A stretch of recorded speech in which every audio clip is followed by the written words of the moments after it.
Welcome to Listen and Sleep. Make yourself comfortable. Let your shoulders drop. Let your breathing slow. Tonight, we travel to a place where fire has burned since the very first moment a human being felt that the world was alive. Tonight, a ritual older than the pyramids. We continue our journey through the world of ancient India. We have already heard about the Vedas, about gods and heroes, about teachers who sought truth in forests and caves. Tonight, something different, something very simple. Hands placing a flower on a stone. A flame lit every evening, again and again, age after age. Imagine a village in southern India at dusk.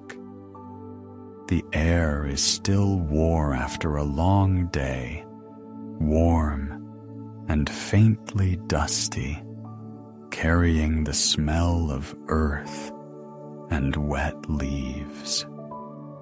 The sky above the palms has turned rose and violet.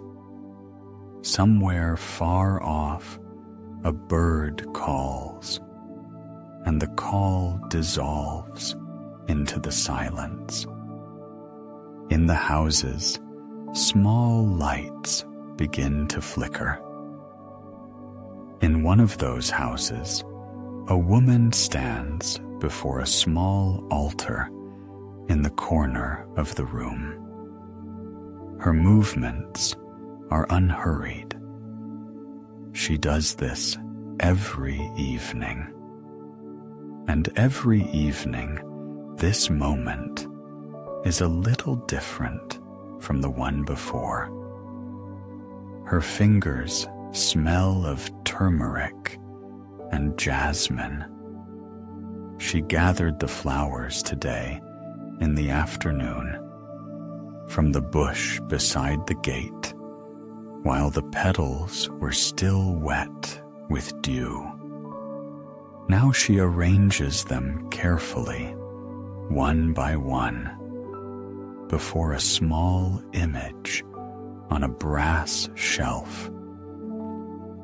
Then she lifts an oil lamp, a wick of twisted cotton soaked in ghee, clarified butter with a soft, almost sweet scent.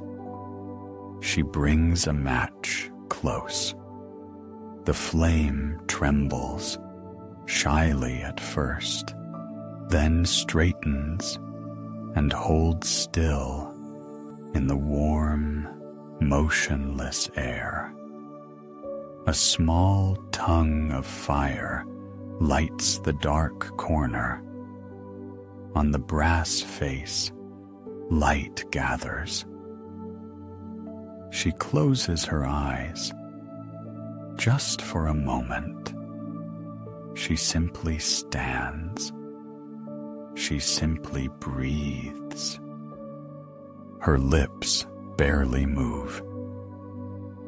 Nearby, a few steps away, just beyond the village wall, stands a temple, small, built of darkened stone, with a tower covered in figures of Ga and serpents.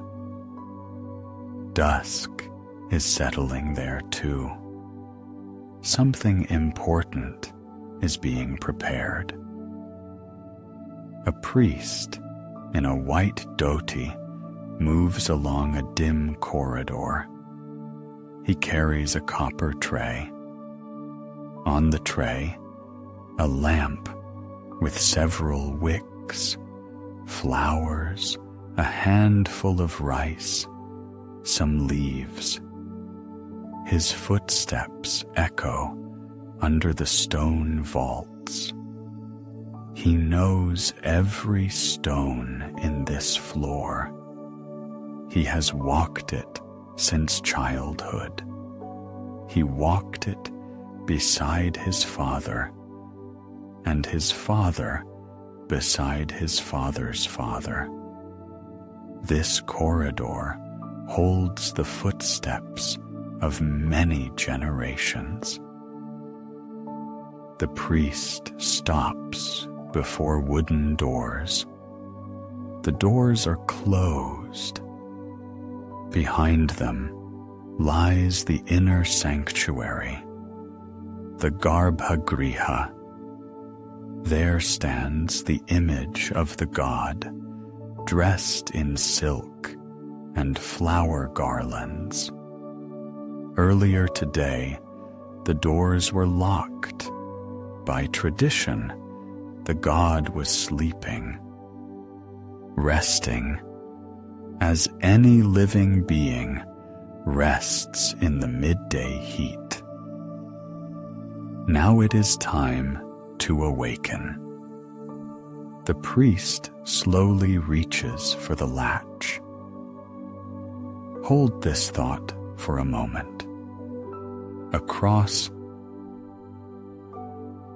in cities and villages, in mountains and by the sea, in small home corners and in vast stone sanctuaries, millions of hands light a lamp every evening. Millions of hands place a flower. Millions of lips whisper names. 3,000 years, perhaps longer. What is this? What moves these hands? What are they searching for? Or perhaps they are not searching at all, only remembering. They say that a gesture repeated long enough becomes something more than a gesture. It becomes the memory of the body, the memory of the bloodline, the memory of the land itself. When the woman in that village lights her lamp tonight, she repeats a movement made by her mother, and her mother, and her mother, so far back that the trail vanishes into a depth of time where there are no names, no faces, only fire, and a dark corner, and a quiet presence. Puja. The word sounds soft and round, like water flowing over stone.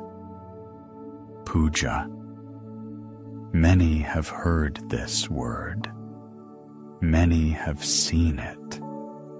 Garlands of flowers, the flame of a lamp, the smell of incense, the ring of a bell. But what is it, really? What happens in the moment when a person stands before an image and opens their palms? It is not easy to explain in words. Puja is not a request, not a bargain, not magic, and not fear. Something else, something very old and perhaps very human. To understand it, we need to go back to the very beginning, to how all this appeared, from what it grew, what path it traveled, from an open fire under a starry sky to a small oil lamp in a home corner. And that path stretches across several thousand years, a long, unhurried path, just right for an evening like this. Let us begin with a simple question. What does the word puja mean? Its exact origin is one of those puzzles scholars have debated for a long time without a final answer. Some believe the root means flower, or the offering of a flower. Others trace it to a Tamil verb, meaning to honor, to approach with love. But perhaps what conveys the essence of puja most clearly is not the etymology, but what puja actually does. Puja is a meeting, not a prayer, not a petition, not a sacrifice in the usual sense. A meeting. Imagine a dear guest coming to your home, not just an acquaintance, someone very close, respected, beloved, someone who was expected. What do? You open the door, you invite them in, you offer them a seat, you bring water to refresh them after the journey, you bring food, you light a lamp, you adorn the room, you look at them with joy. This is precisely what a person does during puja. Step by step, gesture by gesture. Only the guest is not a human being. The guest is a deity. In this lies the very heart of what sets puja apart from many other forms of worship. The God here is not a distant judge, not a fearsome ruler, not an abstract force. The God is a guest who is expected, who is welcomed, whose feet are washed because they have traveled far. The Hindu tradition has a word, upachara, which means offering of respect, service, tending. The gestures by which a person receives a dear visitor into their home are taken one by one and placed into the ritual. Water for washing, a seat, flowers, food, light. Everything a guest needs to feel received, loved, welcome. This is a very particular way of seeing the relationship between a person and the sacred. Not submission, but closeness. Not fear, but love. Not distance, but touch.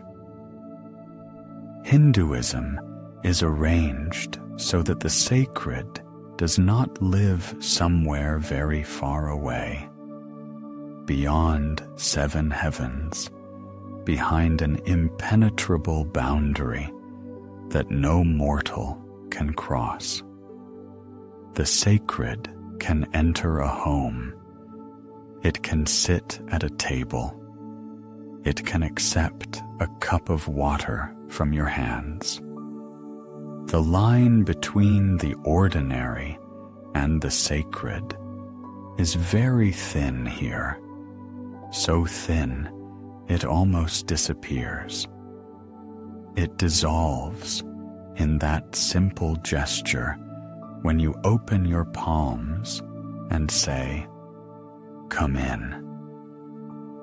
Think about how this changes the whole experience.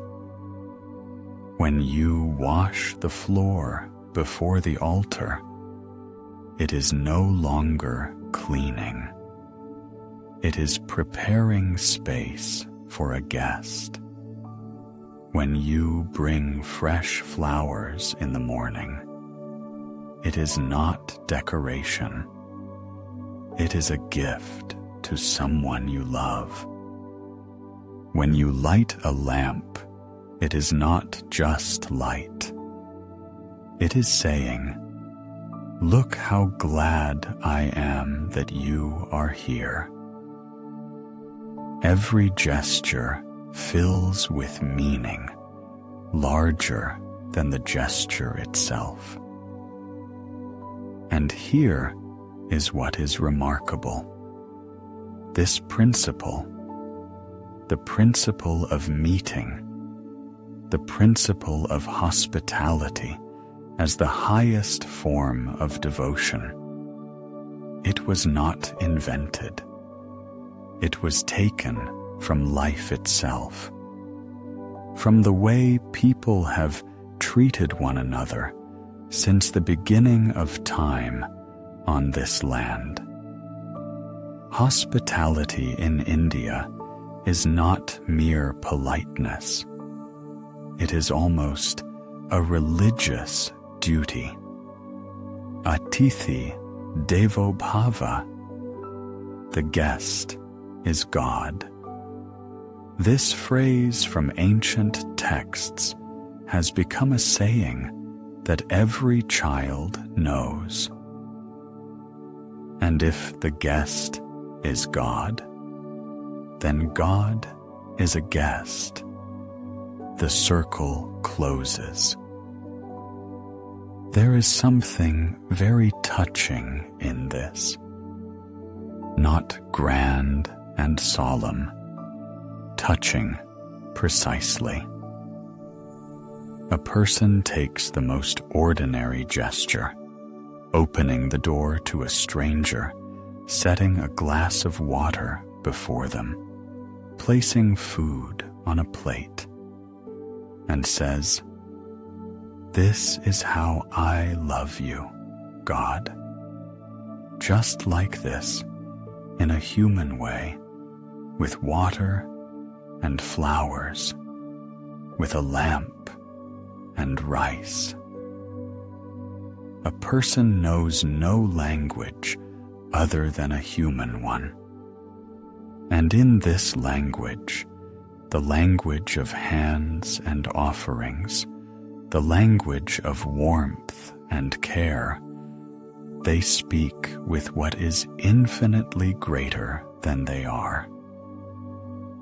Perhaps this is why Puja has endured. It cannot be done wrong out of ignorance of theology. It cannot be performed incorrectly out of ignorance of sacred texts. Puja is something every person knows who has ever welcomed a beloved guest. It is woven into us deeper than words. Of course, over time, Puja acquired complex ritual forms, precise instructions, mantras, and rules. Brahmin priests developed it into a refined art. But at its foundation is this simple gesture. Come in, sit down. Here is water. Here are flowers. I am glad you are here. But where did this custom come from? If we look into the oldest texts of India, the Vedas, Puja is almost never mentioned there. There, another world exists, other rituals, another fire. There was a time when fire lived under the open sky. We have already spoken of the Vedic sacrifices, the yajnas, those vast rituals beneath the stars where priests built altars from bricks, lit several fires at once, and chanted hymns for hours. Fire, in that tradition, is a living being. Its name is Agni. It does not merely burn. It receives. It carries offerings to where a human being cannot go, to the sky, to the gods. Yajna is a conversation through fire.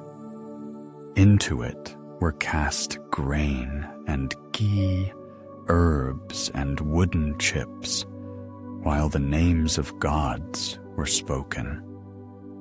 The smoke rose upward. Somewhere above, it was received. This was a world of priests, a world of complex knowledge possessed by very few. To perform a true yajna, one had to know hundreds of hymns by heart, understand the subtleties of the ritual, know how to build an altar of the correct shape. It required years of study, an entire lifetime. An ordinary person watched from a distance. But time passed, slowly, imperceptibly, the way what seems eternal always changes. Several hundred years went by, then several hundred more. The world changed. Cities grew. People lived ever more closely together. An open fire under the sky became harder and harder to light in the middle of a city street. And then the place began to change. Fire moved indoors. First, into stall-enclosed spaces, then into sanctuaries. Then temples appeared. True stone temples, with corridors and towers, with dark inner rooms where sunlight almost never reached. Fire now burned inside, in the darkness, and that darkness made its light even more alive. Along with the temple, something else appeared. Murti, image, sculpture. In the early Vedas, the gods almost have no form. They are forces, elements, voices. Indra, is thunder. Agni is fire. Varuna is the sky. They are not depicted. They are invoked. But as the centuries passed, the gods began to take on form, first in imagination, in the poetry of hymns, then in the hands of sculptors. Stone accepted form. Marble became a face. Eyes appeared, several arms, ornaments, clothing. And suddenly, before you stood, not a faceless force, but someone who could be seen, whose eyes could be met, someone you could come to. This changed everything, because you could come to an image. You could stand before it. You could offer it a flower. You could dress it in fresh clothes in the morning and remove them in the evening. You could feed it and put it to sleep. Everything a person does for a living being they love, all of that could now be done for a god. The gesture of meeting became possible, and it became central. And then came one more movement, and it changed puja completely. This was bhakti, the movement of love and devotion which we have already spoken of, the movement that said, God does not need complex rituals. God needs love. Any person, not only a learned Brahmin, can come to God with an open heart. A shepherd, a weaver, a woman from the market, a child. Bhakti swept away the caste barriers within the ritual. It said, your offering is accepted not because you know the right words, but because you brought it with love.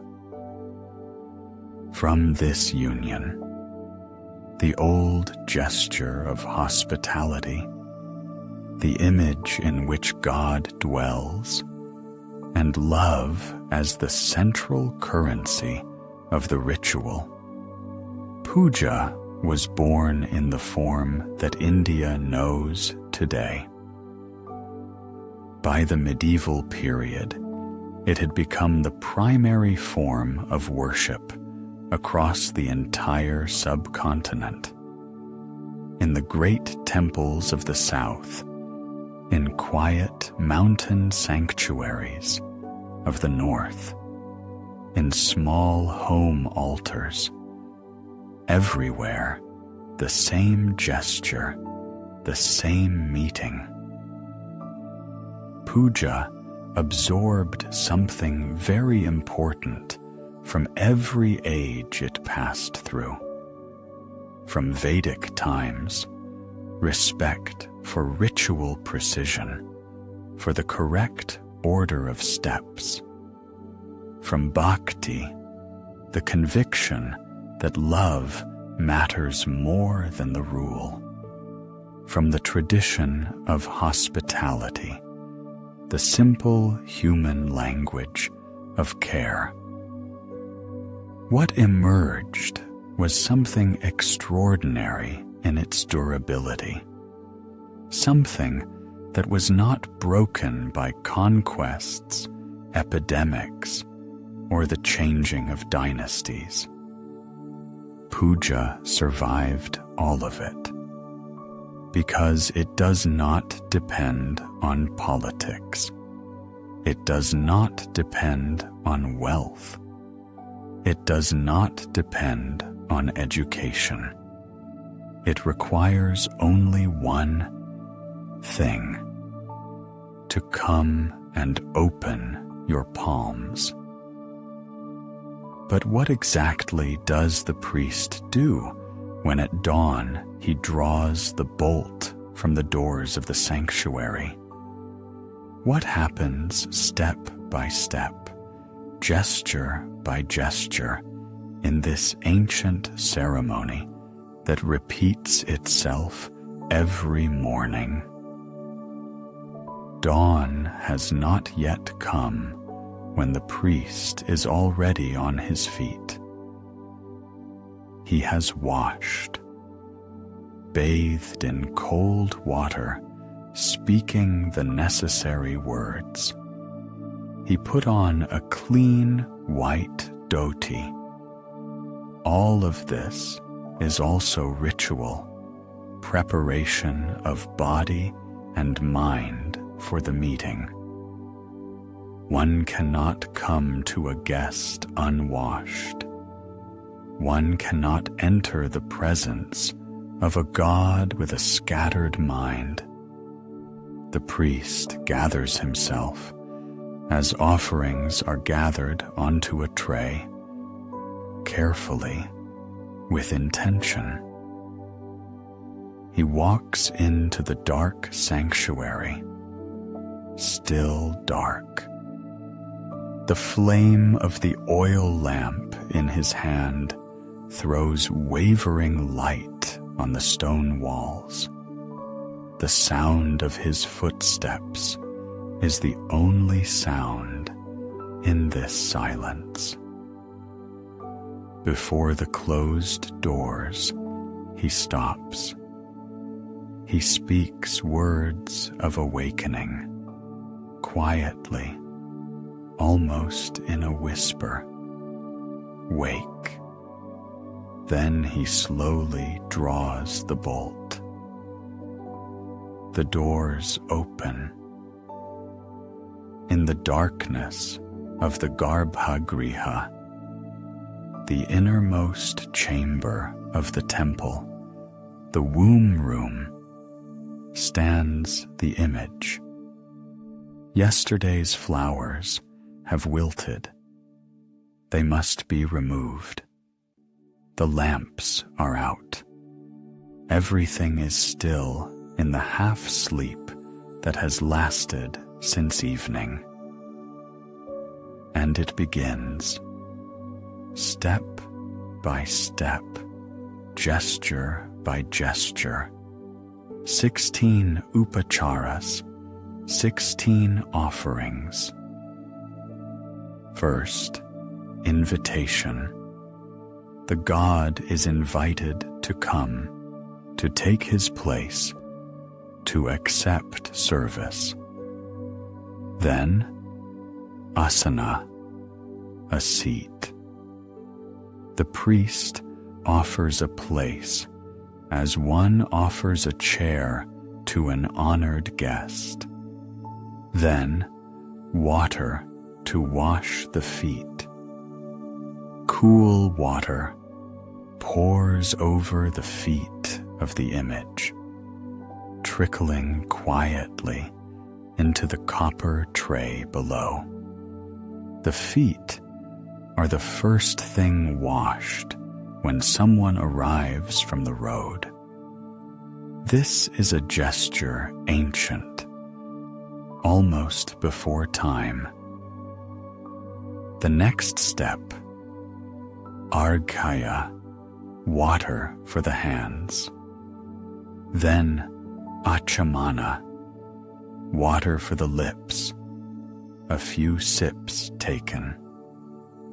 Then panchamrita, a bathing of the body with 5 sacred substances: milk, yogurt, honey, ghee, and sugar. Each is poured slowly, while the priest speaks names. Milk, white, cold, trickles in a thin stream over the dark stone of the image. The smell of honey rises in the air, leaves a thin, oily trace on the surface, then water again, clean now to wash everything away. The priest dries the image with a soft cloth, then dressing. A silk dhoti is unfolded, arranged in a particular way, secured. Ornaments, chains, earrings, a crown, each piece placed with care, the way you dress a child or someone who needs gentle attention. Then a paste of sandalwood. The priest grinds it in a copper bowl with a few drops of water until it becomes a thick, pale cream. The smell of sandalwood, clean, faintly cool, slightly sweet, fills the small sanctuary. The paste is applied to the forehead, the chest, the arms of the image. The priest's fingers move slowly and precisely. Then flowers, whole handfuls, jasmine, champaka, roses, lotuses, according to the season and the custom of the temple. They are spread at the feet, placed in the folded hands of the image, woven into garlands. The room begins to smell like a garden. Then incense, long fragrant sticks that slowly release a thin thread of smoke. Then the lamp. It is lifted and swept in slow circles before the face of the god, completing full rounds. This is already the beginning of Arati, the fire offering. Warm light settles on stone, on the metal of ornaments, on the flowers. Then food, plates of rice, fruit, milk sweets, brought before the image, set down before it. The god receives the essence of the offering. Then betel leaves. After the meal, as is the custom in the south. Then pradakshina. The priest slowly circles the image clockwise, once, 3 times, 7, the number depending on tradition. The circling means, you are the center of my world. I walk around you. And finally, the bow. The priest descends to his knees and prostrates himself fully. 16 steps, one after another, the way a dear guest is received. Now look at this list differently. Remove from it the word ritual. Remove everything that seems distant and foreign. What remains? What remains is what any grandmother does when a beloved grandchild arrives after a long absence. She opens the door. She says, "Come in." She seats them. She brings water. She feeds them. She looks at them with love. She cannot look enough. Is it not the same? The only difference is this. Here it has been raised to a precise order, refined over thousands of years. Every step in its place, every word at the right moment. Because a meeting with God deserves no less care than a meeting with the most beloved person in the world. The priest in the temple performs this twice, sometimes 3 times a day, at dawn, at midday, at dusk. Each time, all 16 steps, each time from the beginning. But the true life of Puja is not in the temple alone. It has long since left the stone walls and entered the very heart of an ordinary home. Step into any Indian home. Not necessarily large, not necessarily wealthy. It might be a modest apartment in a city tower block, with a linoleum floor and the smell of spices from the kitchen. It might be a village home with clay walls and a woven roof, whose single window looks out into a mango garden. It might be a room in a crowded city tenement where the noise of neighbors carries through the wall. In every one of these homes, there is a corner.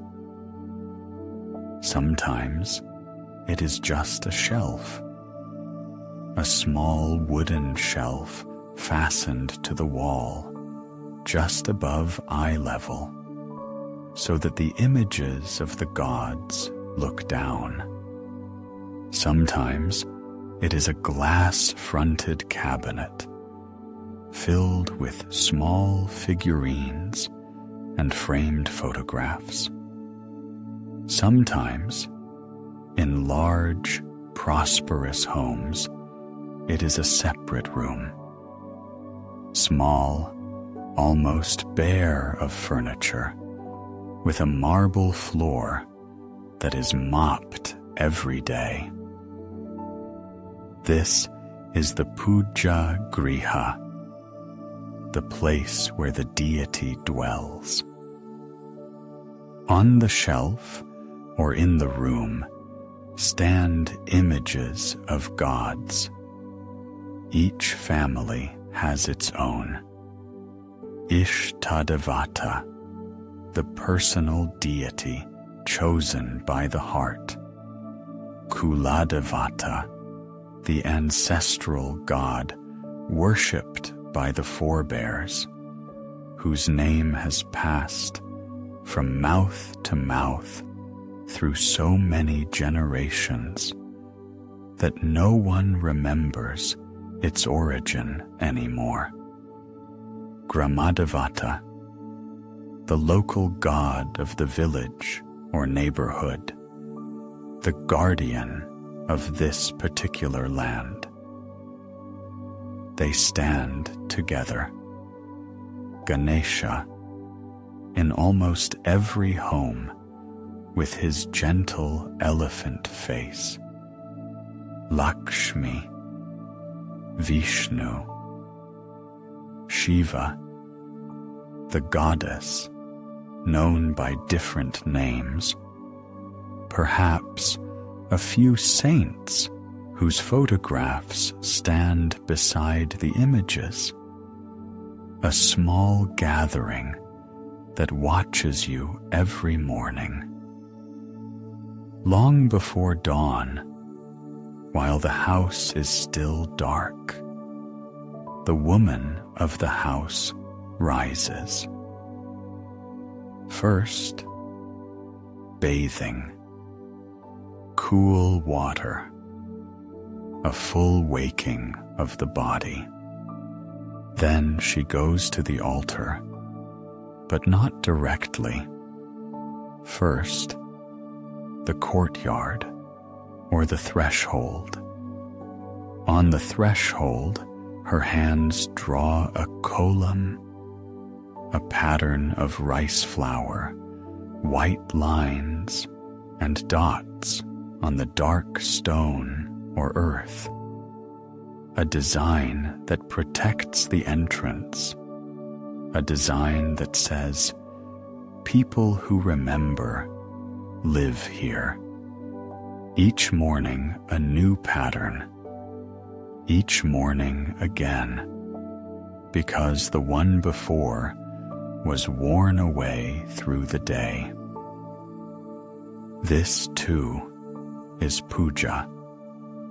All of this is puja. Then she goes to the altar. She takes the flowers from yesterday, the ones she placed there the evening before, and removes them. They have done their work. The morning asks for something fresh. She brings new flowers, bought at the market in the early hours, or gathered in the garden while the stars were still out. Jasmine, tulsi, small yellow blossoms whose name she knows, and you may not, but they smell in such a way that for a moment the whole world narrows to that scent.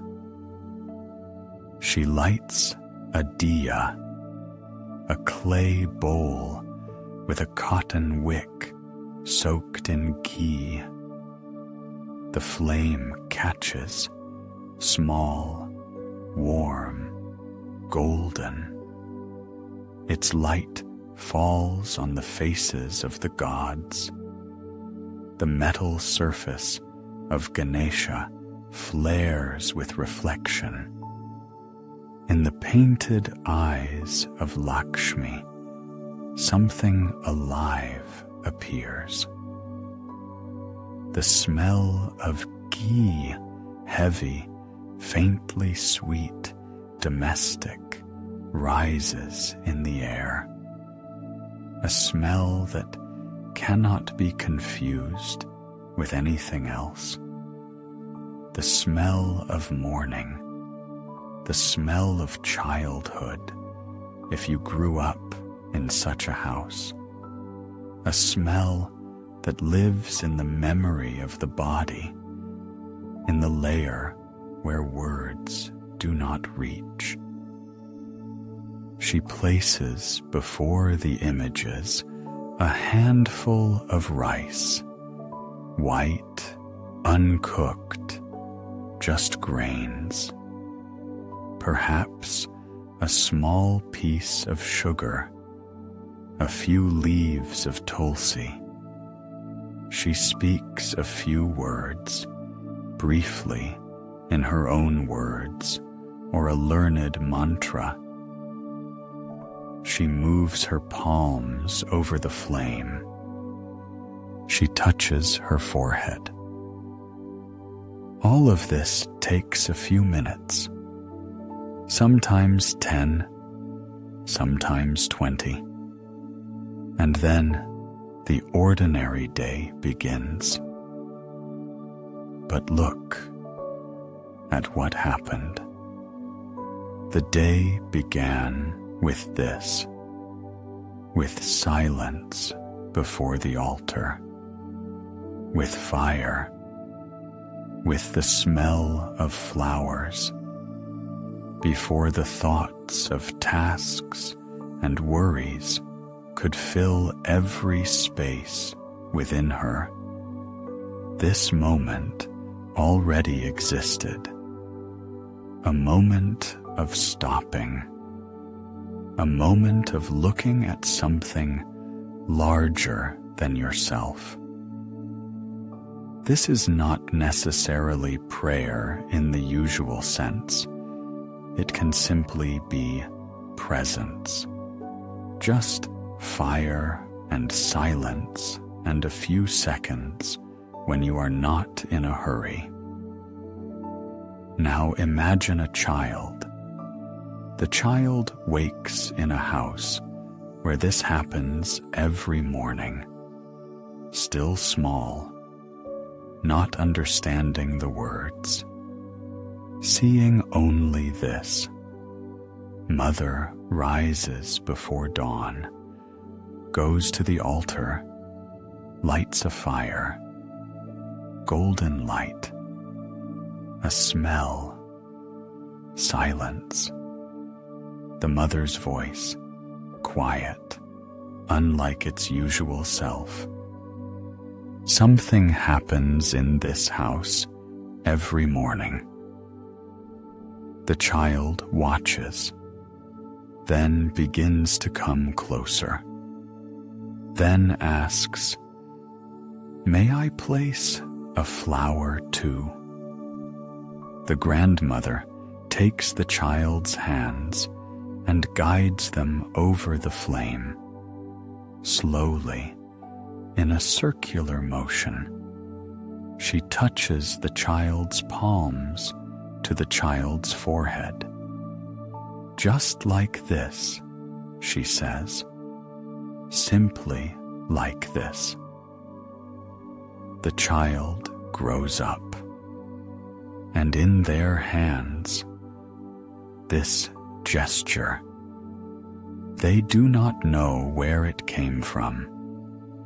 It is simply in them, like breathing.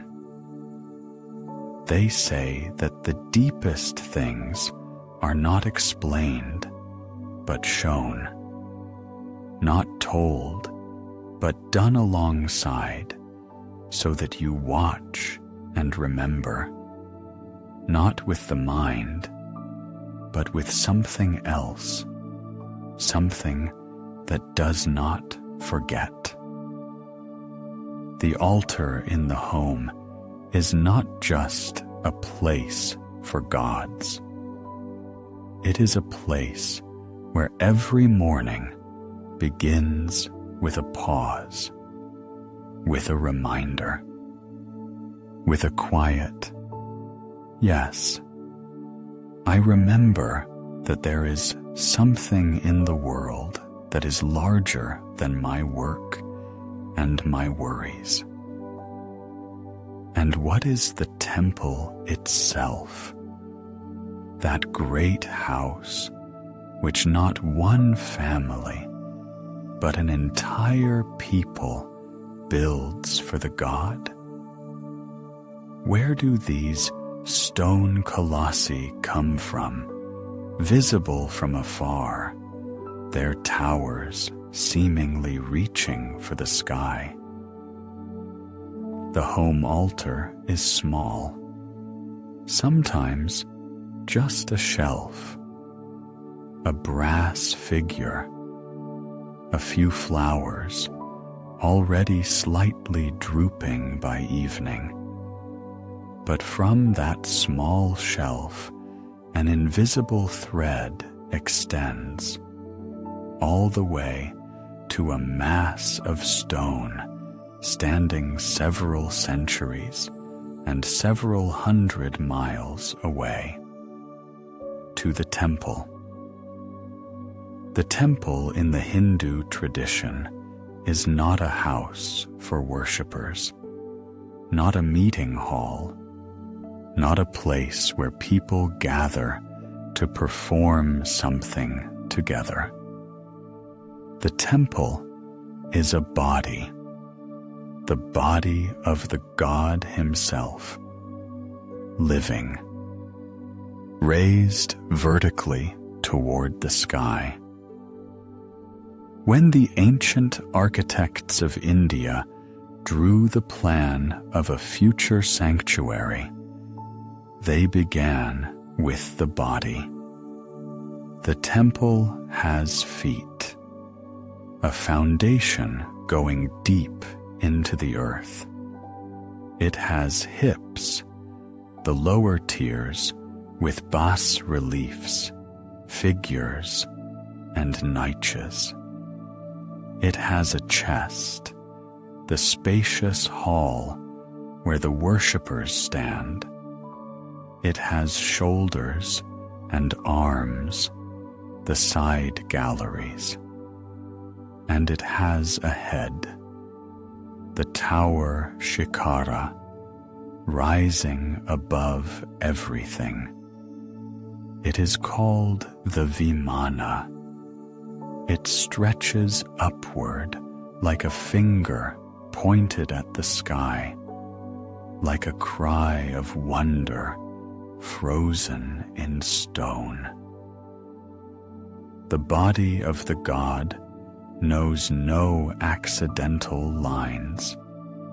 Every curve of the tower, every tier, every horizontal of the cornice was calculated according to texts thousands of years old.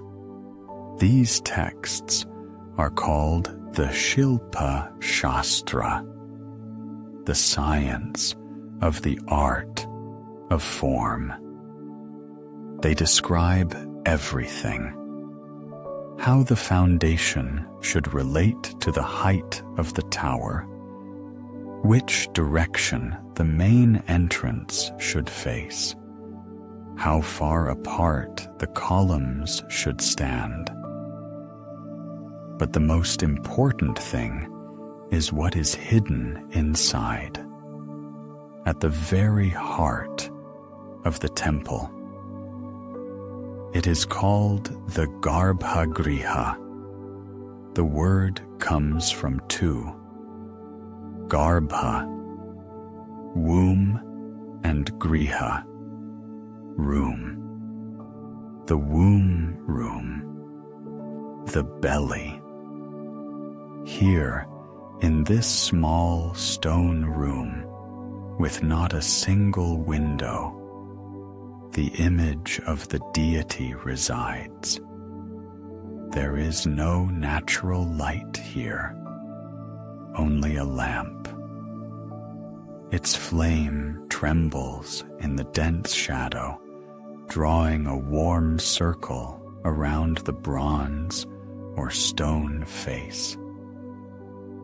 Imagine this darkness, not the frightening kind, but the kind that exists in a mother's womb, warm, enclosed, full of silence in which something lives. The worshipper entering the temple gates moves toward this point.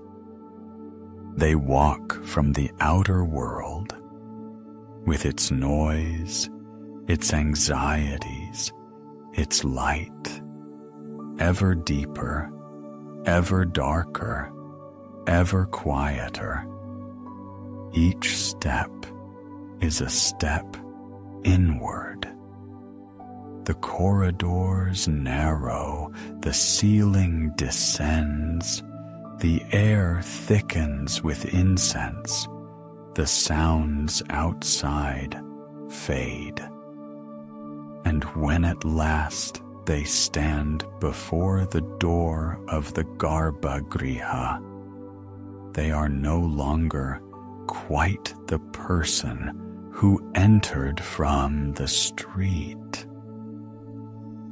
The architects spoke of this path as the movement of blood toward the heart.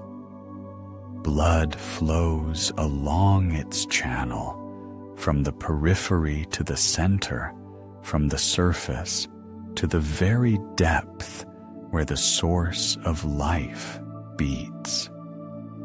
A person in the temple moves the same way, obediently, by laws more ancient than any of their own purposes. Some temples, this path takes a few minutes, others, a few hours. The great southern Indian sanctuaries, enclosed within walls with towering gateway gopurams, spread across an area comparable to a small city. Their courtyards are set one inside another, like nesting dolls. Walk from the outer wall, and with each successive enclosure, the world becomes a little denser, a little heavier, a little more intimate. Among these temples, the Brihadishvara in Thanjavur, built more than 1,000 years ago under the Chola king Rajaraja I. The tower of this temple rises 60 meters. It can be seen from far away. It stands over the city like a stone vertical, like a silent reminder of something that does not change. But it is not the height that makes this temple famous among those who study ancient architecture. It is something else. At the very top of the tower rests a stone cap, a single monolithic block. Its weight, 80 tons. One stone, 80 tons.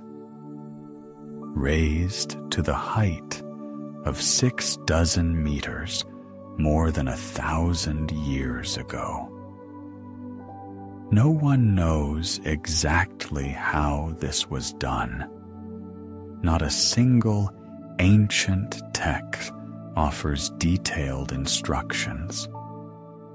Researchers propose enormous earthen ramps along which the stone was hauled on wooden rollers. But this is only a hypothesis.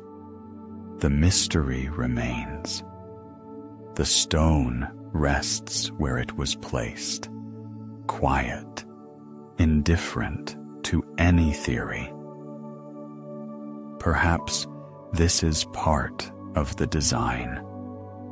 A great temple must contain something inexplicable, because the inexplicable reminds us there are forces that exceed what we are able to measure. The architecture of this temple performs worship by itself. Every line is a gesture. Every curve of the tower is a movement of the hand reaching toward the sky. Stone has frozen in the posture of prayer for 1,000 years, without tiring, without rest. In this sense, the temple is crystallized puja. If in the home ritual, a person offers a flower and water, here the offering is made with the entire volume of stone, with all the weight of granite, with all the skill of the sculptor and the architect. Every relief on the wall, an offered flower, every column, a lit lamp, every courtyard leading to the center, a step forward. Notice how the very air changes when you enter beneath the vault of such a place, as if someone has lowered the temperature slightly, as if time has slowed. Stone holds coolness, even at midday when outside it is scorching. And in this coolness, in this shadow, in this slow movement toward the center, something begins to settle. Not only the feet, tired from walking, something behind them, deeper. Perhaps this was precisely the intention of those who built it. Not to give the god a house, but to give the person a path inward, which begins outside amid noise and bustle and ends in silence before a small lamp in the heart of stone. And at the heart of this path, fire, the same fire that performs the most ancient of gestures. It waits in the garbhagriha. It circles before the face. It sends upward waves of warm air, saturated with camphor and jasmine. Fire begins to move. This happens every day, in the morning, at midday, in the evening. 3 times a day, the doors of the garbhagriha open, and the priest comes out with a lamp. The lamp in his hands is not simply a source of light. It is alive. It revolves. This ritual is called Arati. Perhaps there is no gesture more recognizable in Hindu worship. It is performed in a village sanctuary beneath a palm leaf roof and in the great temples of Varanasi, in home prayer rooms where there is no priest and no bell, only a woman and her lamp. Arati is everywhere. There is fire and hands willing to offer it. The lamp for Arati is special, usually bronze or copper. It has several wicks, sometimes 5, sometimes more. Each wick is immersed in oil or clarified fat. They burn simultaneously, and their flames merge into a single, dense, steady light. Sometimes, instead of an oil lamp, camphor is used. Then the smell is sharp, dry, almost icy. Camphor burns quickly, fiercely, and leaves nothing behind. The priest takes the lamp and begins to draw circles with it before the face of the deity, slowly, with precision, from below upward, from left to right, in a particular order, according to rules passed from hand to hand through generations, circle after circle. At the same time as the fire, sound awakens. The bell, its strike is full and long. It does not disappear, but spreads in the dark air of the Garbhagriha like ripples on water. Behind it, the conch. It is called the Shankha.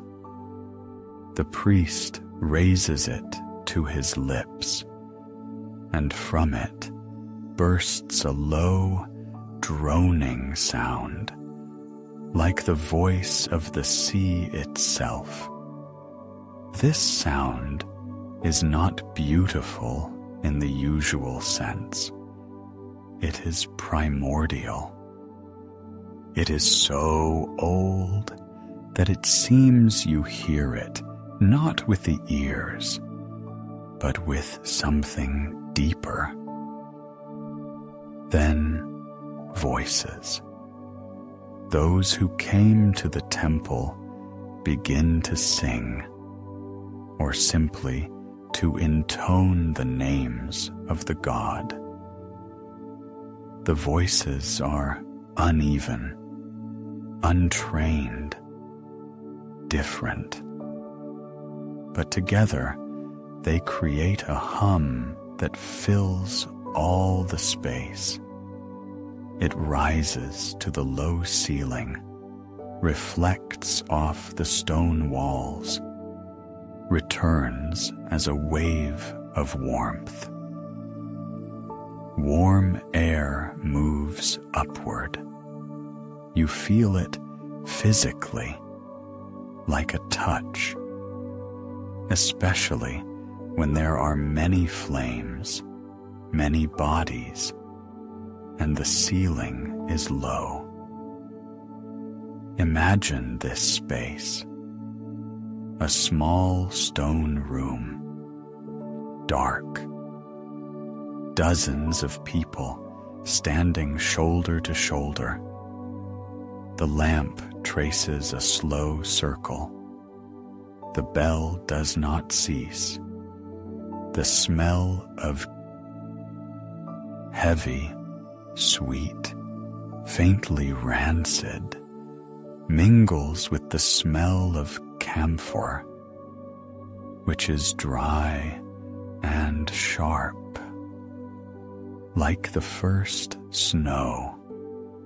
Somewhere in this mixture, the smell of flowers, already slightly wilted from the heat, the smell of others breathing, the smell of stone holding its thousands of years. At a certain moment, the priest turns the lamp toward the worshippers. He holds it before them, and then each person reaches forward, palms open over the flame, without touching, only receiving the warmth. Then the hands rise to the face. The palms touch the eyes, the forehead. This movement, accept the light, carry it to yourself. Allow it to touch what is most vulnerable, sight. This is not superstition. It is a gesture in a language older than words. Light is not only the visibility of things, it is understanding. It is clarity. To bring your palms to the flame and raise them to your eyes is to ask, "Let me see, truly see, not what I want to see, but what is." Meanwhile, the camphor has burned away, quickly, without remainder. Nothing is left of it, no ash, no residue, only the air in which the smell still lingers. Complete disappearance.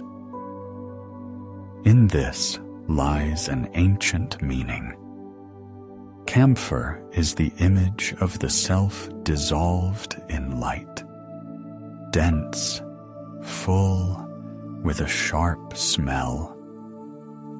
And then nothing, only the light made briefly brighter.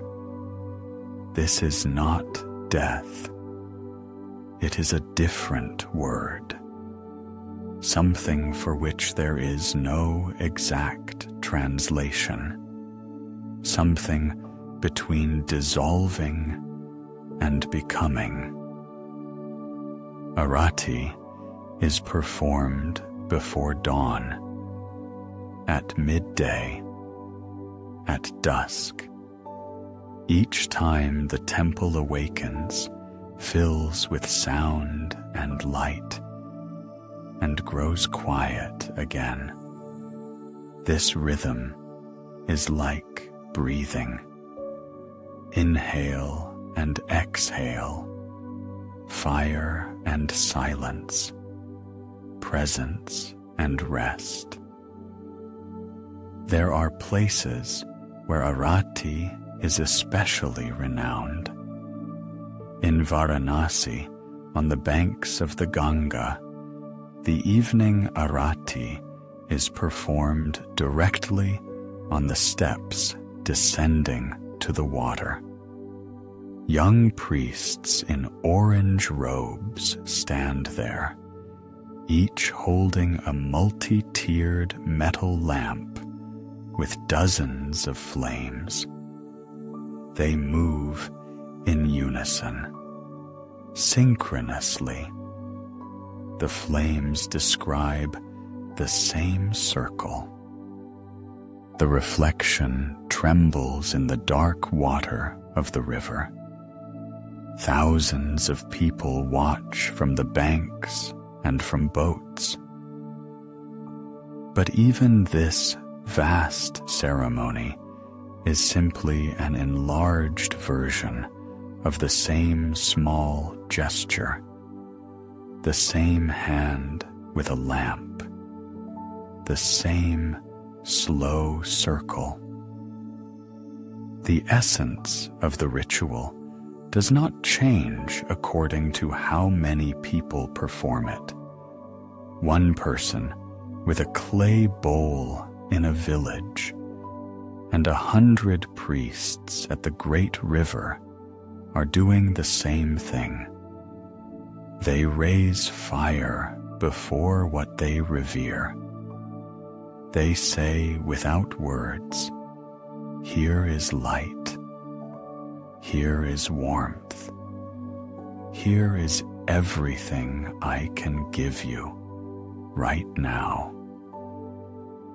After Arati, something remains in the air.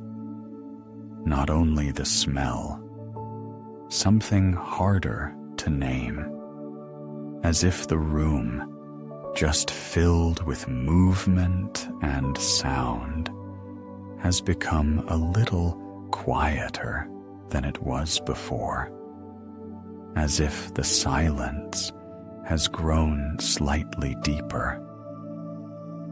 And in this silence, settled after the fire and the voices, begins what many came here for. Not only for the spectacle, not only for the feeling, but for what will be given out afterward, for what returns from the god to the person. After the fire has been offered, after the light has circled the face of the god and returned to the people, it is time for something else. Food. But before it reaches people's hands, this food has been somewhere else. It was offered. It stood before the god, and it has returned already transformed. What returns is called Prasad. The word comes from Sanskrit. Prasada, grace, clarity, benevolence. There is something of the word for light in it, transparent, clean. Prasad is food that has passed through the presence of the god and returned to the people as his blessing. The idea behind this is subtle. The god does not eat food in the way we eat it. He has no need of protein or carbohydrates. But food has more than its composition. It has an essence, a smell, the intention placed in its making, the warmth of the hands that prepared it. And it is precisely this essence that the god receives, the way a guest receives refreshment, not so much for nourishment as for the gesture, for the attention, for the love with which it was made. The physical form of the food remains, and it returns. This is not leftovers. This is not something that was rejected. This is something that was received and released back, already sanctified, already carrying within it something of this meeting. In every temple in India, the prasad is different. They are as recognizable as the faces of old acquaintances. In southern temples, it is often payasam, a sweet rice porridge cooked with milk, sugar, saffron, and cardamom. Thick, warm, with a smell that releases something in the chest. At Jagannath Puri, the great temple in that city, khichdi is distributed, a simple dish of rice and lentils, no adornment, no spices, just food.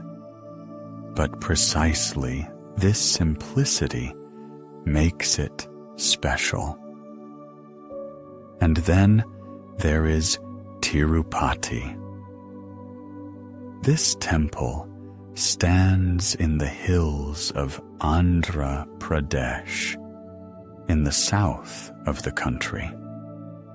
It is dedicated to Venkateshvara, a form of Vishnu. Every day, hundreds of thousands of pilgrims come here.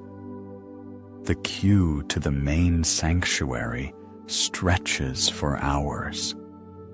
People stand in it, in heat and in rain, at night and at dawn, because it is believed even a fleeting glimpse of the face of Venkateshvara changes something in a person's destiny. But Tirupati is famous for something else as well. It's laddu. Laddu is a sweet ball of chickpea flour, ghee, sugar, and nuts, heavy in the palm, golden, fragrant with clarified butter and cardamom. In Tirupati, these balls are prepared and distributed every day, 300,000 of them. 300,000 every day for centuries. Special kitchens exist for this within the temple complex called Matapadi.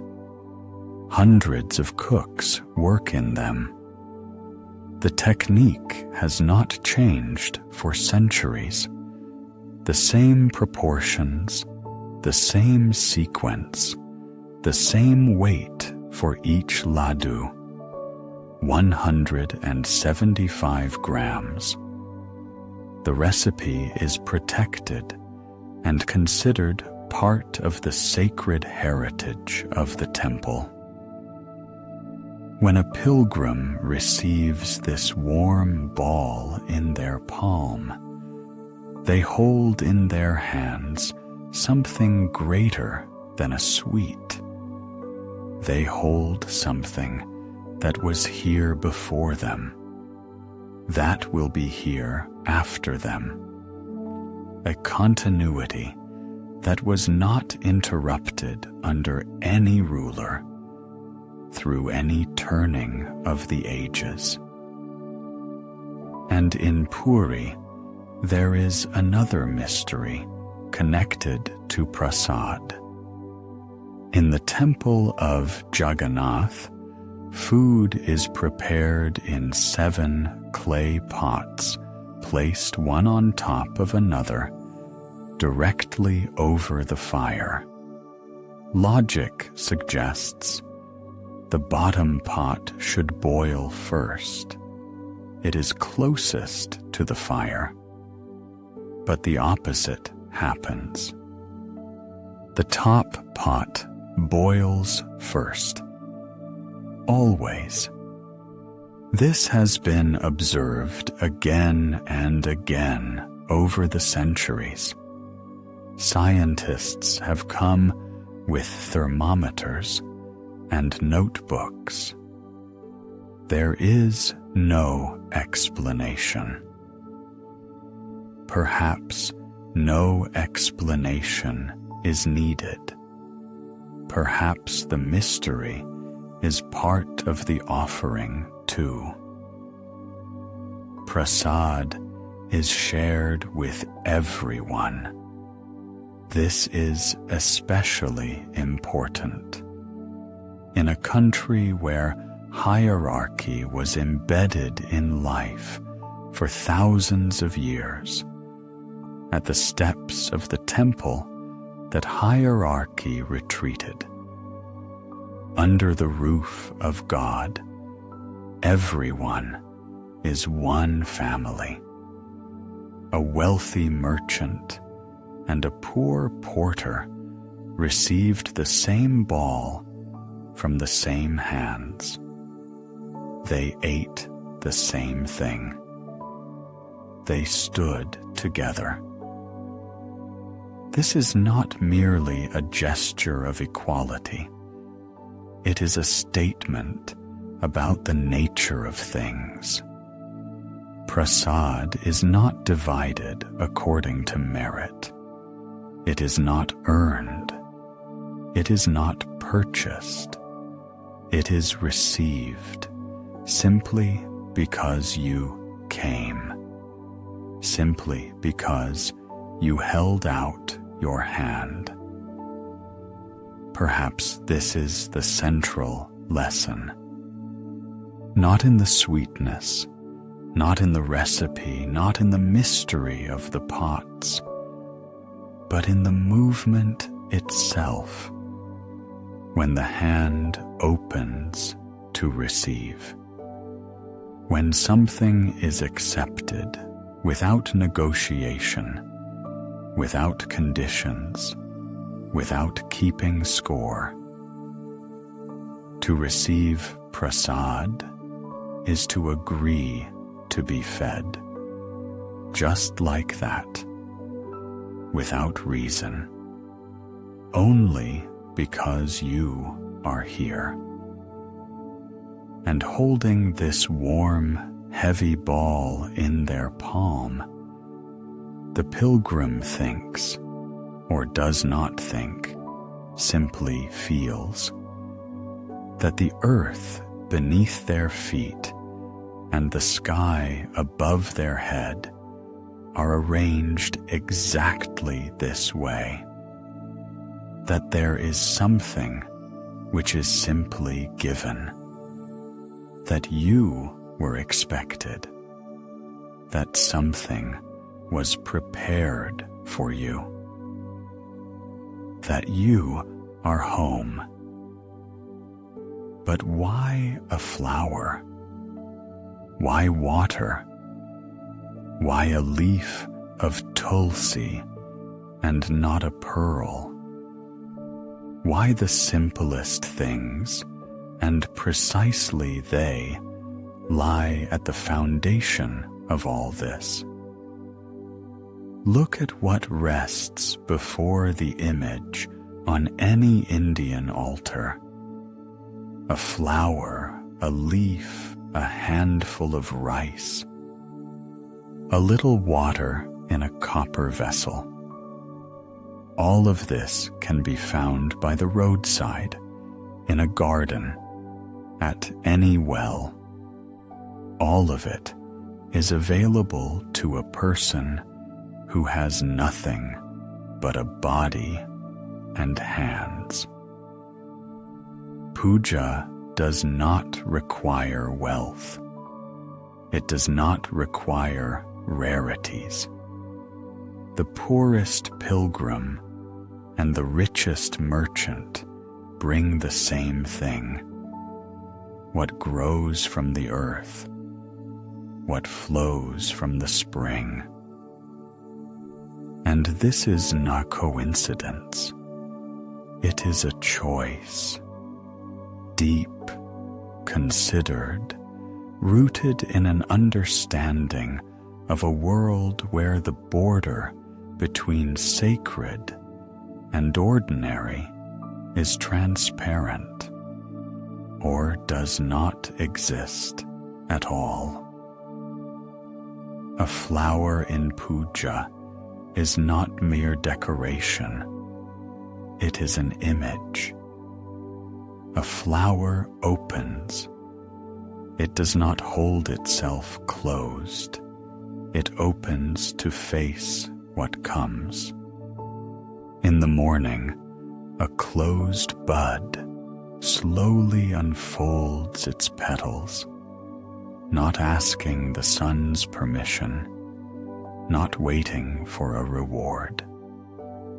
It simply opens, completely, without remainder. For Vishnu, Jasmine and Tulsi. For Shiva, Bilva leaves, three-lobed, like a trident. For the goddess, known by many names, Durga, Kali, Lakshmi, red flowers. Red is the color of strength, life, blood, passion. The goddess accepts this color as she accepts life itself, without softening. When the offered flower wilts and falls, this too is part of the ritual. Nothing holds. Everything comes and goes. The morning flower by evening is already something else. This is a reminder. Quiet, without words. Beauty is not eternal.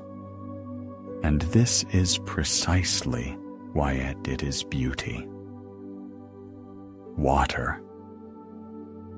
It comes into puja as the blood of the earth, so said the ancient texts. Water from sacred rivers carries a special power. This was believed, is believed, and will probably always be believed. But water from a simple well, sanctified by touch and the word of a mantra, becomes the same. Water receives intention. It responds to it. Water is poured over the feet of the image. Water is brought to the god for washing in small copper vessels. Water is sprinkled in fine drops around the altar, cleansing the space. Drops fall on the warmed stone and evaporate immediately. They disappear, but something after them remains. Purity, intention, gratitude. Tulsi. This plant is called sacred basil, but this is a weak translation. Tulsi is something more. It lives in every traditional Indian courtyard, in a specially made clay pedestal with a niche for a lamp. It is watered every morning.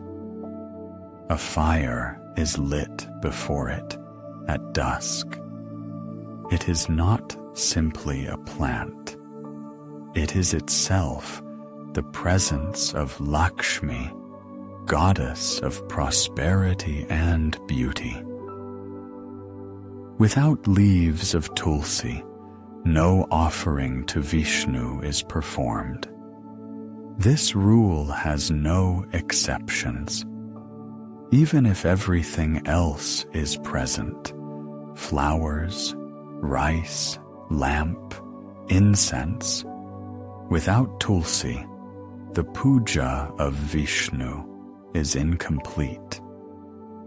A leaf of Tulsi is small, dark green, with a sharp, almost spiced scent that cannot be mistaken for anything else. It rests in the palm, weightless, but it is exactly this leaf that completes the offering. Coconut. Hard, heavy, fibrous outside and white as milk inside. It is brought to the altar, and at a solemn moment it is split against the corner of a stone or with a particular blow. It breaks with a wry, sharp sound. White flesh. Milk. The coconut has 3 small hollows at its crown. 3 eyes. Threeness runs through all this symbolism. 3 worlds, 3 gunas, 3 states of being. The coconut carries all of this at once. But what is most important in the splitting of the coconut is not the symbolism, but the act. To split the coconut is to split the shell, to break that hard and sealed thing which a person carries around their soft inner core. To bring to the god not only the nut, but to bring your own closedness, to strike and to open. Someone has called this breaking the ego, but the word ego is dry and Western. Here the meaning is different. That dense, protective casing which we build around ourselves out of fear, out of habit, out of exhaustion, which we carry to the altar and set down. Here, take it. I will not hide behind this any longer. All of this, flower, water, leaf, coconut, are simple things of the earth, not gold, not precious stones, not rarities brought from across the seas. Earth, grass, water, fruit. And in this simplicity lies the answer to the question that sounds at the heart of puja. Why does a person place a flower at a stone? Because the flower grows, because it is alive, because it came from the same earth from which the person came. To offer a flower to the god is to say, look at what you created. Look at what came from your earth. I bring back to you what you gave me. Puja is not a payment, not a bribe, not a bargain. It is a return. A person takes a piece of the world, a flower, water, fire, grain, and returns it to where it came from. Says, I saw this. I held this in my hands. I am grateful for this. And in this returning, something changes, not in the God, in the person, because the one who brought the flower with gratitude sees that flower differently than they saw it before. They see in it something larger, something that was always there but was not noticed in the rush. Puja returns the sacred to the earthly. Everything that grows is already holy. Everything that flows is already sacred. Sometimes we simply need a ritual to remember this. And if puja is a meeting of two fires, the fire in the lamp and the fire in the heart, then the most ancient of all fires still awaits its moment. The one that was lit under the open sky long before the first temple appeared. the one that was given a name, the one called the Mediator between worlds. Fire comes last, after the flowers, after the water, after the grain, but it is the oldest of all. Long before temples appeared, long before marble images and bells, there was a fire under the open sky, and a person who looked into it and understood. Here is presence. This understanding did not go away. It only changed its form. Today it is called Homa or Yajna, 2 words for one fire, one smaller, one larger. Homa is a household ceremony, modest, quiet. Yajna is public, long, many-voiced, but the essence is the same. Fire as an open door between 2 worlds. The place for Homa is prepared in advance.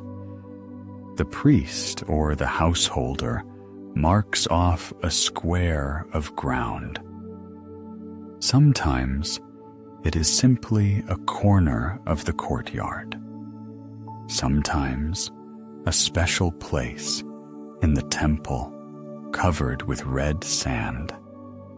The fire pit is laid with bricks according to a precise plan, not by chance. Every point of this space already carries meaning. The wood is placed in a particular way, 5 pieces, or 9, or 108, if the ceremony is solemn, long, full. 108 is a sacred number, running through all of Indian tradition, like a thread through pearls. 108 names belong to each of the great gods. 108 beads on the prayer mala. 108 steps around the sanctuary. And 108 pieces of wood in the fire when something important needs to be said. The fire is kindled slowly. First, a piece of camphor, dry grass, thin splinters. Then the first piece of wood, the second, the third. The priest reads mantras in a quiet voice. The air is still clear, still cool, but the fire is already breathing. And then the offering begins. Into the fire go grains, rice, barley, sesame, by handfuls, slowly. With each pinch, a name is spoken. Agni, Vishnu, Shiva, Sarasvati, and after each name, one word, Svaha, an ancient word. It does not translate exactly. It is not Amen. It is not receive. It is closer to may it be so. May this reach. May this arrive. Then, key. Clarified butter is poured into the fire with a large ladle, a special long-handled vessel made of wood.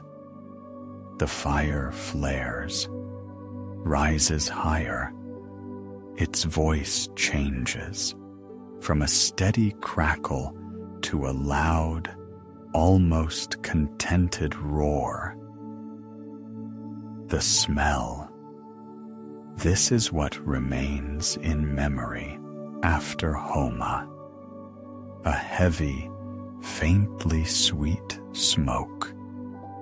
From the herbs, the grains, the clarified butter. It resembles nothing else. It envelops.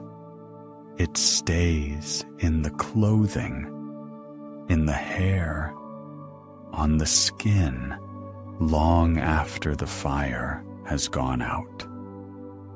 People who grew up near such ceremonies say, this smell brings them back to something very old, to something that lives deeper than words. Along with the butter and the grains, herbs go into the fire. Dried leaves of tulsi, small branches of sandalwood, sesame seeds. They crackle, leap, vanish in an instant. Each plant carries its own meaning, its own quality. One, for clarity of mind.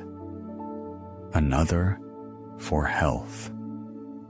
A third, for peace in the home. Smoke rises.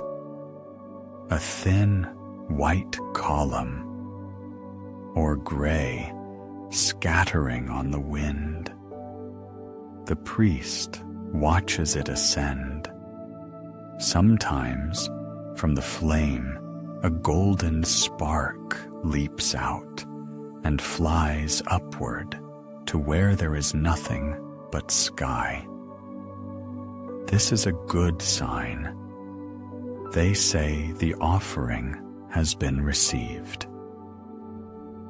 Agni. This is his name, one of the few Vedic gods who lives today unchanged. When the Vedic singers composed their hymns thousands of years ago, Agni was among the first, not because he is the most powerful, but because he is the closest. He comes to people. Literally, he lives in their homes, in the hearth, in the lamp. He eats with them and passes their food on to the gods. Agni is the mediator between what is here and what is above. He receives the offering and carries it to where the human voice does not reach. We have already heard of this fire, of how in the most ancient times it stood at the center of the entire Vedic world. The yajnas of those times could last days and weeks. Priests took turns. The fire did not go out. This was paramount, that the fire must not go out until the ritual was complete. Today, Homa is more modest. An hour, 2, sometimes half a day for special occasions, but the essence is the same. Before a wedding, the young couple walks around the fire 7 times. Each circle, a promise. Each step, part of a new path begun in the presence of Agni. Fire is the witness, the most ancient witness. When a new house is consecrated, Oma, fire, passes through all the corners of the space and makes it living, habitable, protected. A house without this fire is not yet a home. It is still only walls. At the birth of a child, Homa, the infant's name is spoken for the first time over the fire in the smoke of sacred herbs to the sound of mantras. Fire receives the new being into the world. There is something very simple and very deep in this. Fire does not ask. It simply is. It accepts whatever is placed into it and transforms it into light and smoke. Not a word of judgment, no accounting of whether you are worthy, simply acceptance and transformation. Sometimes you think, perhaps this is the central lesson of fire, not in the mantras, not in the special wood, but in the way it receives. Without remainder, without conditions. The flame crackles, the smoke ascends into the sky. A golden spark flickers and goes out. And something in this ceremony, something very quiet and very real, stirs in the chest of the person who watches. Once a year, all of this moves into the streets. And then the fire is no longer one. It is in millions of hands at once. Imagine a street you walk along every day. Familiar houses, familiar trees, familiar faces. And then one morning, you step outside, and there is no street.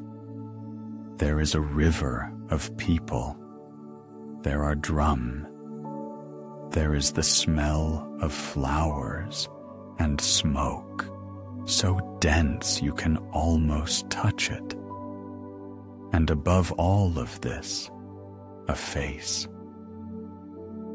Enormous. Clay. With kind elephant eyes. This is how Ganesha Chaturthi begins. Mumbai in these days becomes something else. Not a city, a living ritual. Figures of the elephant-headed god are made in advance over many months. Craftsmen in small workshops mold, paint, adorn them. Some grow to several times the height of a person.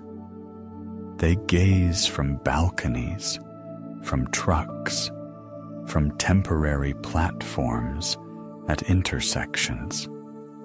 Ganesha, the remover of obstacles, the god of new beginnings, arrives in every neighborhood. For 10 days he lives among people. For 10 days they sing to him, bring sweets, light lamps. Every morning, Puja. Every evening, Arati, and singing, loud, joyful, nothing like the quiet worship of the temple. This is a festival. This is a meeting.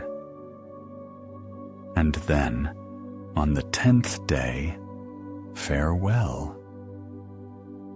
The procession moves toward the sea.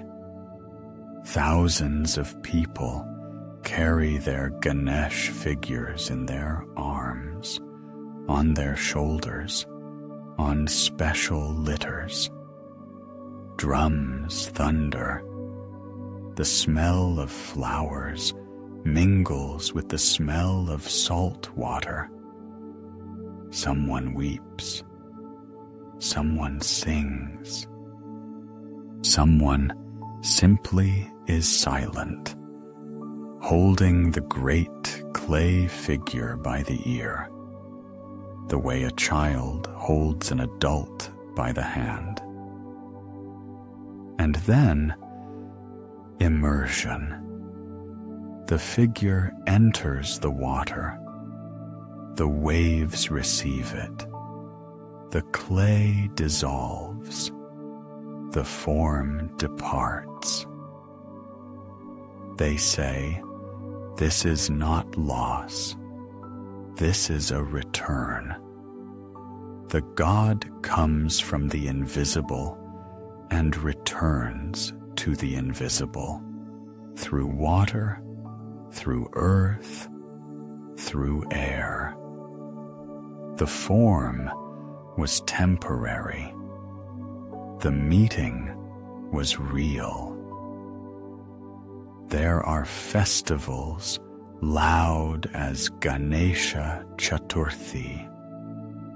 There are quiet ones, like a star behind a cloud. And between them, Navaratri, 9 nights of the goddess, 9 nights when the feminine principle of the world comes out of its silence. In Gujarat and Rajasthan, on these nights, they dance Garba. The squares become circular streams of movement, women in mirror-studded skirts, men in white. The skirts are woven to reflect light. Hundreds of small mirrors sewn into the cloth catch the flames of the lamps and scatter light in every direction. A woman in such a skirt is herself like a lamp, moving, alive. Garba is danced in circles around a center. At the center, a small altar with an image of the goddess, or simply a lamp. Everyone moves around her, slowly, then faster still. Cymbals ring, voices rise higher, and at a certain moment, exhaustion falls away, and only movement remains, steady as breathing, and endless as the turning of the starry sky. 9 nights, each dedicated to one aspect of the goddess, one aspect fierce, another gentle, another wise. The goddess is not one. She is many. She is all that is feminine in the world, the earth that gives grain, and the storm that destroys, and the mother who protects. And then comes Diwali, one of the most recognized festivals on earth, the festival of lights. It lasts 5 days, but its essence fits into a single image: darkness in which light is kindled. On the evening before Diwali, people go out onto rooftops, onto balconies, set small clay lamps, diyas, along window ledges and at gates. Thousands of lights, tens of thousands. The city, which an hour ago was drowned in darkness, suddenly begins to glow from within, as if every house has become a star. Children with firecrackers run through the lanes. The smell of sulfur and gunpowder mingles with the smell of oil and sugar. Sweets are being made everywhere. Mothers draw rangoli patterns at the threshold, colored powders, rice flour, petals. These patterns will not last. They will be worn away by feet, by wind, by rain. But while they exist, each threshold is a small work, an invitation. They say Diwali is the homecoming of Rama, returned from exile. But behind this myth stands something simpler. Light is stronger than darkness, not because it is louder or larger, but because it is. And this knowledge people want to mark. Again and again, year after year, generation after generation, to light a lamp, to say, we are here, we remember, we have not surrendered to the dark. But there is an event that surpasses everything, that happens not every year, but once in 12 years, and which cannot be described without stopping for a moment and falling silent. Kumbh Mela. Tens of millions of people gather on the bank of a river, in one place, at one time, the largest peaceful gathering of people on earth.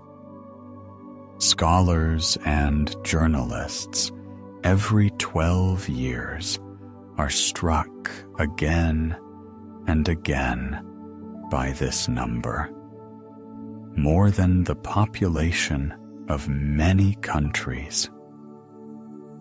They come on foot, by train, by cart, from villages and from cities, the elderly and infants, monks with ash on their bodies, and families with bundles on their heads. They all walk toward the water. because once in 12 years the water in this river, according to ancient belief, becomes Amrita, the nectar of immortality. A few drops of the nectar that the gods spilled in a celestial battle fell into this river precisely here. And so, here, to immerse, to wash away everything that has accumulated over the years, to enter the water not only with the body, to enter there with all of oneself, with all the years of one's life, with all the mistakes and losses, and to come out a little lighter. Millions of people enter the river simultaneously. This is not chaos. It is something solemn, despite all the turmoil. It is the collective breath of the land. Puja leaves the home, leaves the temple. It moves into the street, into the river, into the sky. It becomes the voice not of one person, but of an entire people. No, of an entire land. Sometimes you hear, why all this? Why such scale, such noise, such movement? Cannot one simply be silent within oneself? One can. But a person is a creature who wants to speak not only with themselves. Sometimes you need another voice beside you, and then another, until there are so many that the earth itself begins to listen.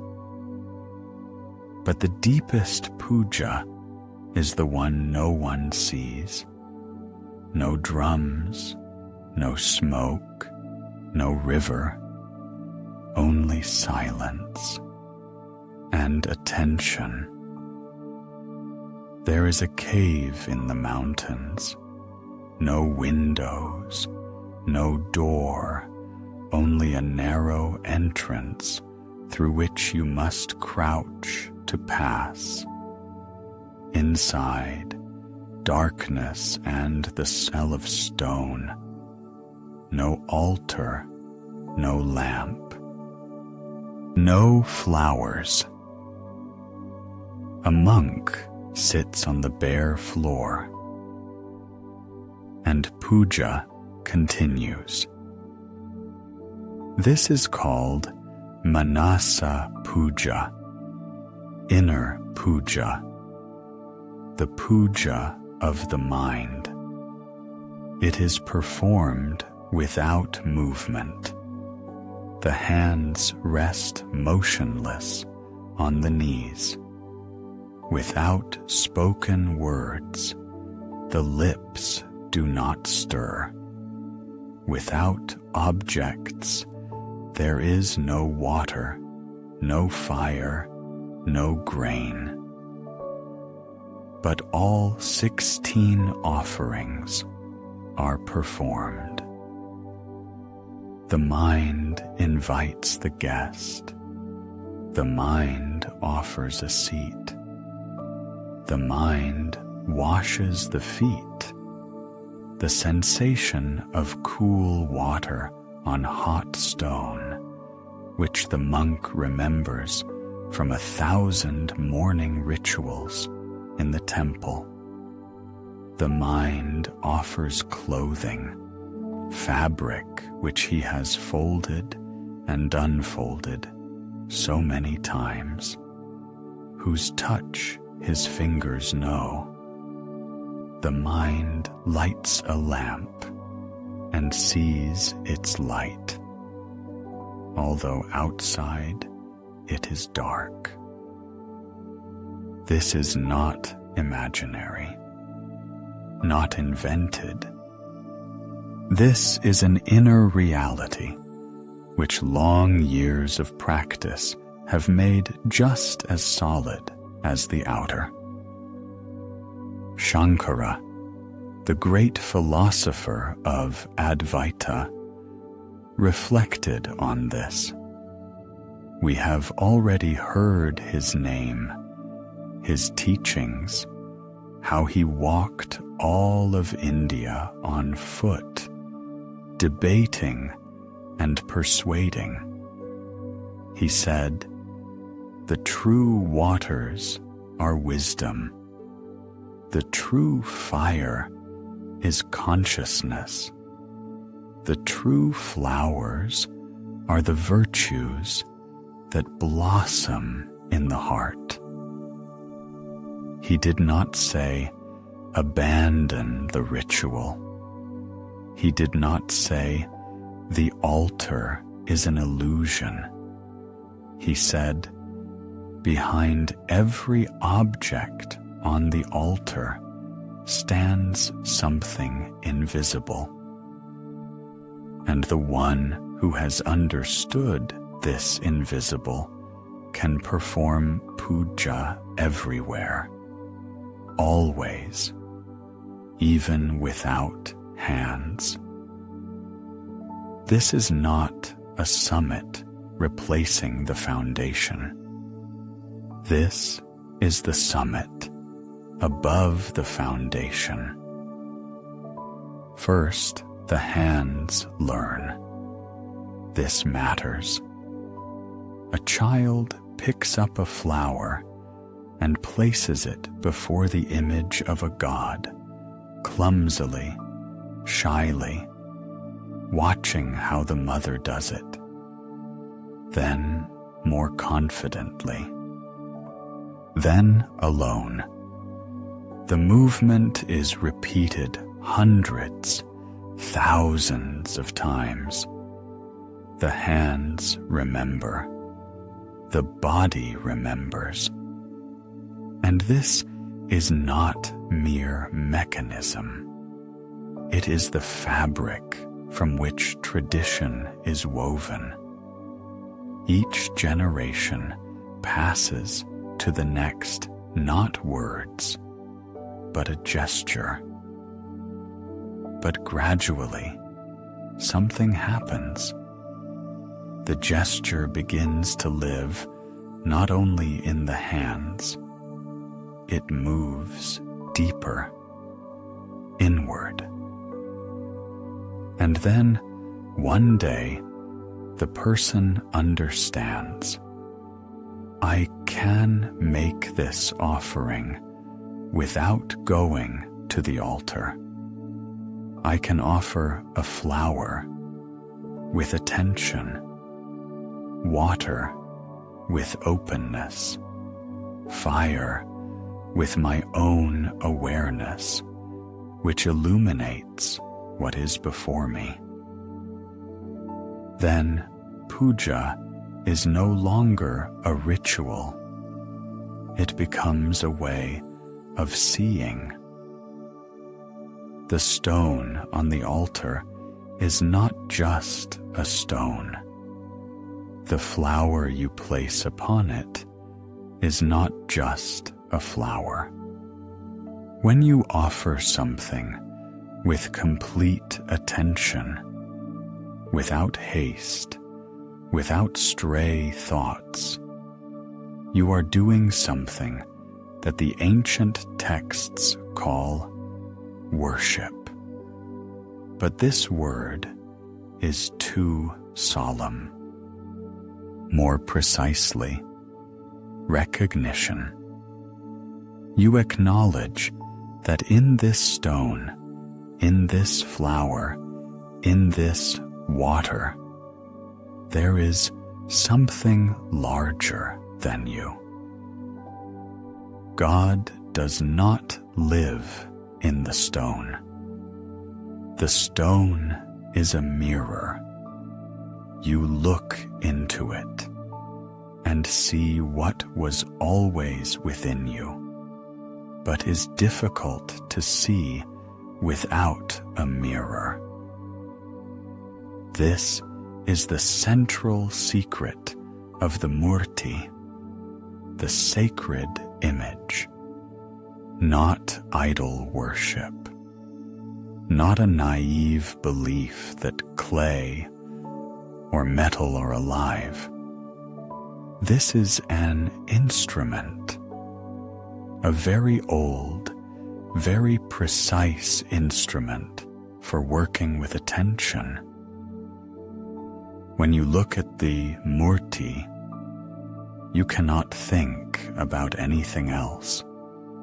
The face of the god looks at you. You look at it. Everything else falls back. Business thoughts, anxieties, grievances, they are still there, but for a moment they go quiet. And in that moment, already Puja, Manasa Puja, takes this moment and stretches it into infinity. The monk in the cave has no need of a mirror.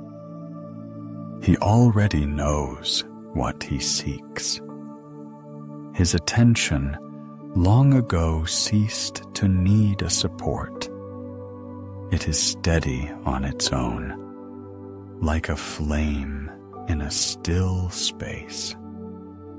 He makes all 16 offerings, and each one is complete. But this monk does not say, "Your flowers and your lamps are not real." He understands. There was a time when he himself stood before an altar and did not know where to look. The flower helped him. The lamp helped him. The bell helped him. The steps do not disappear when you climb higher. They remain for those who are still walking. There is a practice, the repetition of a name, simply a name, again and again, on the exhale, on the inhale, in the rhythm of the heart. This too is puja, perhaps its simplest and deepest form. A name is not merely a sound.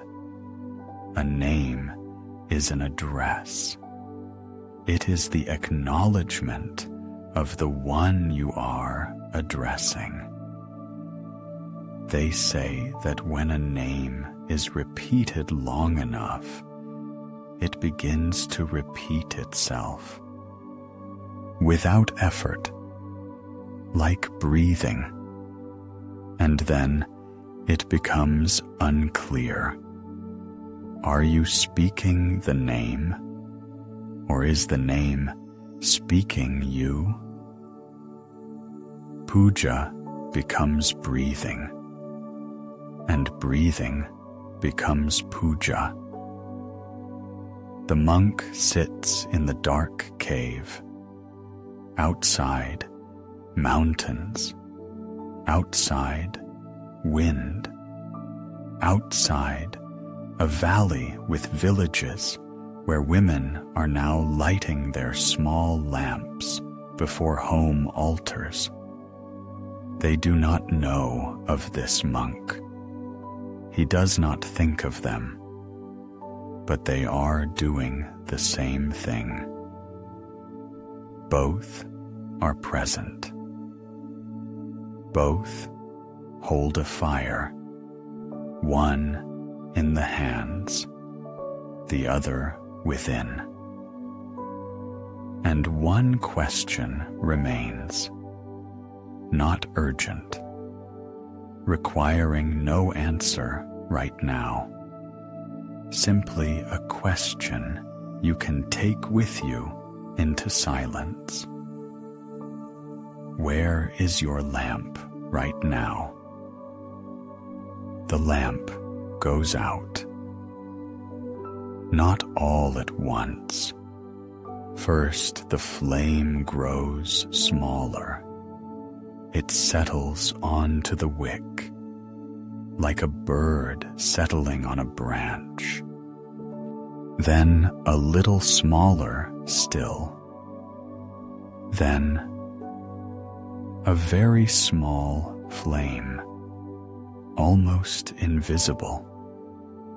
Then a thread of smoke, a thin line, and silence. The priest slowly closes the doors of the sanctuary. This is not departure. This is the rest of night. The deity rests, as people rest, as the earth rests between two dawns. Tomorrow, everything will begin again. In the morning, when the sky is still gray and the air still cool, the first priest will come to the doors before the market awakens. He will open the lock. He will draw back the panels. He will light the lamp. He will bathe the image in fresh water, the sound of flowing water in the dark sanctuary, while outside the birds are still sleeping. He will place the first flowers. He will speak the first words. And the day will begin. This was yesterday. This will be tomorrow. This was 1,000 years ago, when this temple's foundation was being laid, when the first stone was lowered into the soft earth to the singing of prayers. This will be 1,000 years from now. If only the earth continues to remember these gestures. For now, silence. Remember the beginning. A village in southern India. Dusk. A woman at the home altar. Her hands move slowly by habit. She lifts a small lamp, a cotton wick, oil, a copper bowl. She lights it. She places it before the image on the shelf. Her palms smell of jasmine. She gathered the flowers from the bush at the gate while it was still light. Now she holds her palms over the flame, not touching, simply close. Warmth passes from the flame to her skin. She raises her hands to her face. She touches her cheeks, her eyelids. This gesture to receive light and bring it to the eyes, she has repeated since childhood. She saw it in her mother. Her mother saw it in her mother before her, and so on, so many generations back that they can no longer be counted. No one explained the meaning to her. The meaning entered with the warmth, with the smell of jasmine, with the quiet light in the dusk. Here is the answer to the question we carried from the very beginning. Why has a person placed a flower at a stone for 3,000 years already? Poured water on an image? Waved fire before a painted figure?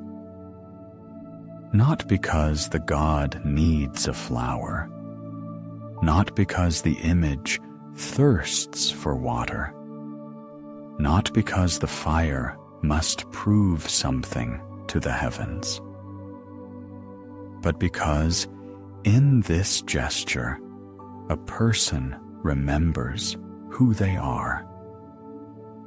Not a buyer, not a debtor, not a supplicant, not someone who came to ask for health or wealth, though that happens too, but someone who came to acknowledge, to say, there is something larger than me, and I know this, and I am glad to know it. Puja is a language, a very ancient language, older than words, older than writing, a language in which the earth speaks with the sky. A flower is a word, water is a word, fire is a word, a bow is an entire sentence. And this language does not grow obsolete because it speaks of what does not change, of the fact that we come from nowhere and go to nowhere, and between these 2 points there is a narrow strip of life in which attention is possible, gratitude is possible, a flower offered with a quiet heart is possible. Puja requires no temple, requires no priest, requires no correct mantras spoken in the correct voice. It requires only one thing: presence. Where there is attention, there is already puja. Where there is gratitude, there is already an altar. You can sit by the window, watch a branch moving in the wind outside the glass. Notice how the light on it changes. A moment ago, it was one way, now it is another.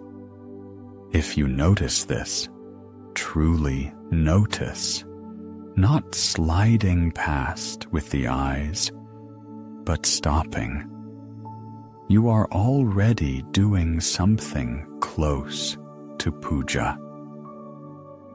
Attention is an offering, the rarest and most precious of all.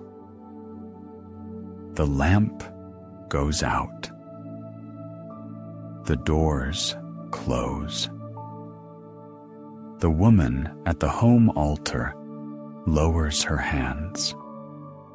She stands quietly for a minute or two. Jasmine flowers rest beside the lamp. A thread of smoke from the wick rises thinly and dissolves in the darkness of the room. Outside, evening. Somewhere in the distance, the ring of a temple bell sounds. Arati is ending in the great sanctuary at the edge of the village. She turns. Her face is lit by the last warmth of the dying flame. Tomorrow, everything will begin again. Flowers, water, light.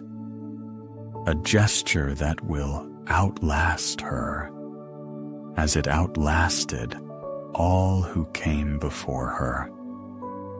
A quiet and inexplicable conversation between a person and what is greater than any person. This conversation does not end. It continues even now, even here, even in the darkness into which you are now sinking, softly, the way a petal descends upon water. Let this evening be your offering to yourself. Rest is a gesture too. Silence is also a word. Sleep peacefully. You were listening to listen and sleep.